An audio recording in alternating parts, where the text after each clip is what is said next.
So I want to talk today about money and happiness, which are two things that a lot of us spend a lot of our time thinking about, either trying to earn them or trying to increase them. And a lot of us resonate with this phrase, so we see it in religions and self-help books, that money can't buy happiness. And I want to suggest today that in fact that's wrong, and that I'm at a business school, so that's what we do, so that's wrong. And in fact, if you think that, you're actually just not spending it right. So that instead of spending it the way you usually spend it, maybe if you spent it differently, that might work a little bit better. And before I tell you the ways that you can spend it that will make you happier, let's think about the ways we usually spend it that don't, in fact, make us happier.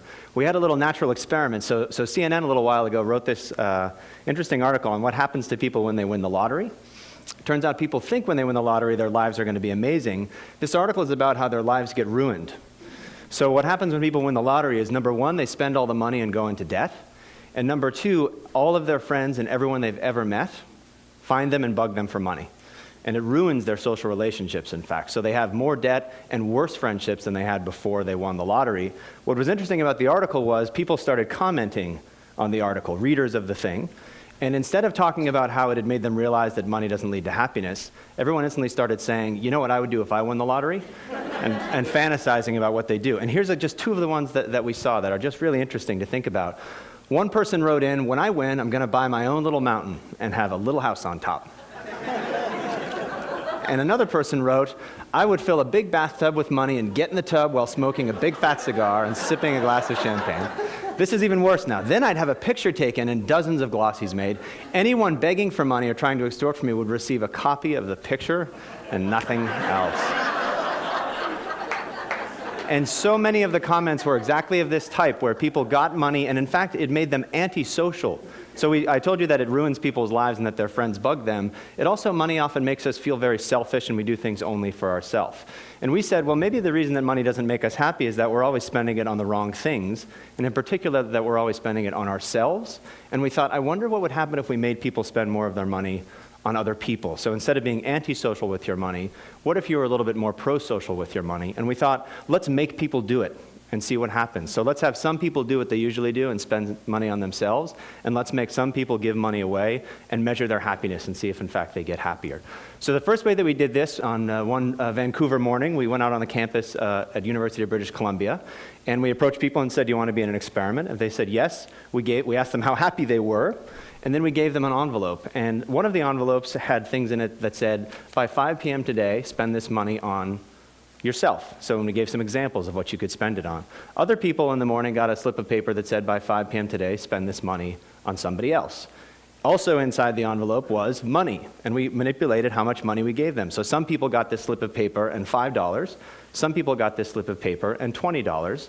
We let them go about their day. They did whatever they wanted to do. We found out that they did in fact spend it in the way that we asked them to. We called them up at night and asked them, what'd you spend it on, and how happy do you feel now? What did they spend it on? Well, these are college undergrads, so a lot of what they spent it on for themselves was things like earrings and makeup. One woman said she bought a stuffed animal for her niece. People gave money to homeless people. Huge effect here of Starbucks. So if you give undergraduates $5, it looks like coffee to them, and they run over to Starbucks and spend it as fast as they can. But some people bought a coffee for themselves the way they usually would, but other people said that they bought a coffee for somebody else. So the very same purchase, just targeted toward yourself or targeted toward somebody else. What did we find when we called them back at the end of the day? People who spent money on other people got happier. People who spent money on themselves, nothing happened. It didn't make them less happy, it just didn't do much for them. And the other thing we saw is that the amount of money doesn't matter that much. So people thought that $20 would be way better than $5. In fact, it doesn't matter how much money you spent. What really matters is that you spent it on somebody else rather than on yourself. We see this again and again when we give people money to spend on other people instead of on themselves. Of course, these are undergraduates in Canada, not the world's most representative population. They're also fairly wealthy and affluent and all these other sorts of things. We wanted to see if this holds true everywhere in the world or just among wealthy countries. So we went, in fact, to Uganda and ran a very similar experiment. So imagine instead of just people Canada, we say, name the last time you spent money on yourself or other people, describe it, how happy did it make you? Or in Uganda, name the last time you spent money on yourself or other people, and describe that, and then we ask them how happy they are again. And what we see is sort of amazing because there's human universals on what you do with your money and then real cultural differences on what you do as well. So for example, one guy from Uganda says this, He says, I called a girl I wish to love. We basically went out on a date, and he says at the end that he didn't achieve her up till now. Here's a guy from Canada, very similar thing. I took my girlfriend out for dinner, we went to a movie, we left early, and then went back to her room for only cake, just cake only. Human universal, so you spend money on other people, you're being nice to them, maybe you have something in mind, maybe not, but then we see extraordinary differences. So look at these two. This is a woman from Canada. We say, name a time you spent money on somebody else. She says, I bought a present for my mom. I drove to the mall in my car, bought a present, gave it to my mom. Perfectly nice thing to do. It's good to get gifts for people that you know. Compare that to this woman from Uganda. I was walking and met a longtime friend whose son was sick with malaria. They had no money. They went to a clinic. And I gave her this money. This isn't $10,000, it's the local currency. So it's a very small amount of money, in fact, but enormously different motivations here. This is a real medical need, literally a life-saving donation. Above, it's just kind of, bought a gift for my mother. What we see again, though, is that the specific way that you spend on other people isn't nearly as important as the fact that you spend on other people in order to make yourself happy, which is really quite important. So you don't have to do amazing things with your money to make yourself happy. You can do small, trivial things and yet still get these benefits from doing this. These are only 2 countries. We also wanted to go even broader and look at every country in the world, if we could, to see what the relationship is between money and happiness. We got data from the Gallup organization, which you know from all the political polls that have been happening lately. They asked people, did you donate money to charity recently? And they asked them, how happy are you with your life in general? And we can see what the relationship is between those 2 things. Are they positively correlated, giving money makes you happy, or are they negatively correlated? On this map, green will mean they're positively correlated, and red means they're negatively correlated. And you can see the world is crazily green. So in almost every country in the world where we have this data, people who give money to charity are happier people than people who don't give money to charity. I know you're all looking at that red country in the middle. I would be a jerk and not tell you what it is, but in fact, it's Central African Republic. You can make up stories. Maybe it's different there for some reason or another.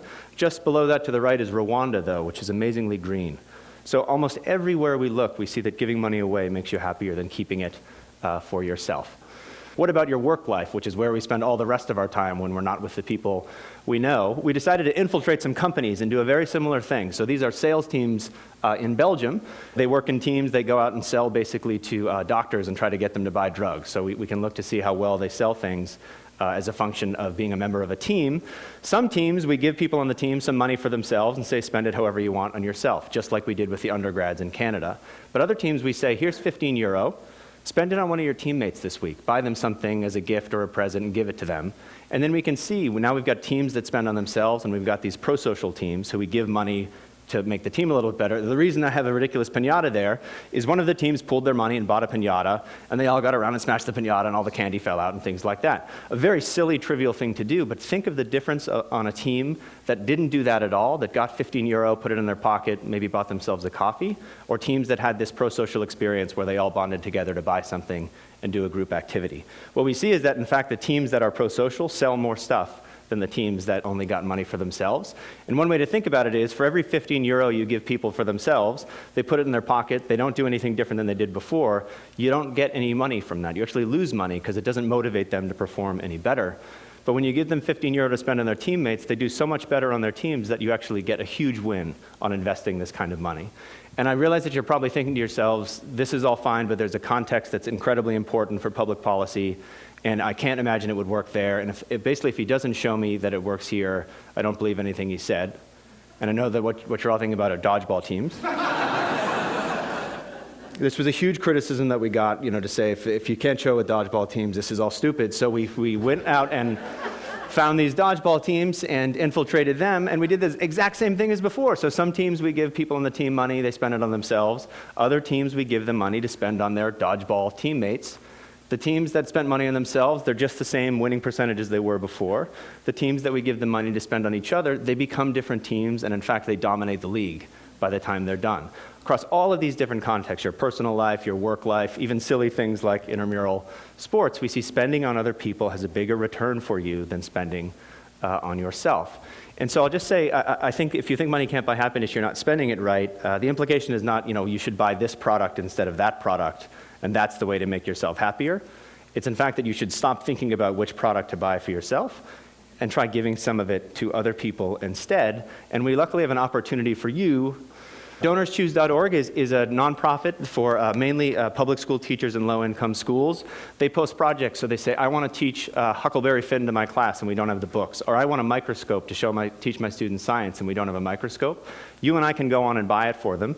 The teacher writes you a thank you note. The kids write you a thank you note. Sometimes they send you pictures of them using the microscope. It's an extraordinary thing. Go to the website and start yourself on the process of thinking, again, less about how can I spend money on myself and more about if I've got $5 or $15, what can I do to benefit other people? Because ultimately when you do that, you'll find out you'll benefit yourself much more. Thank you.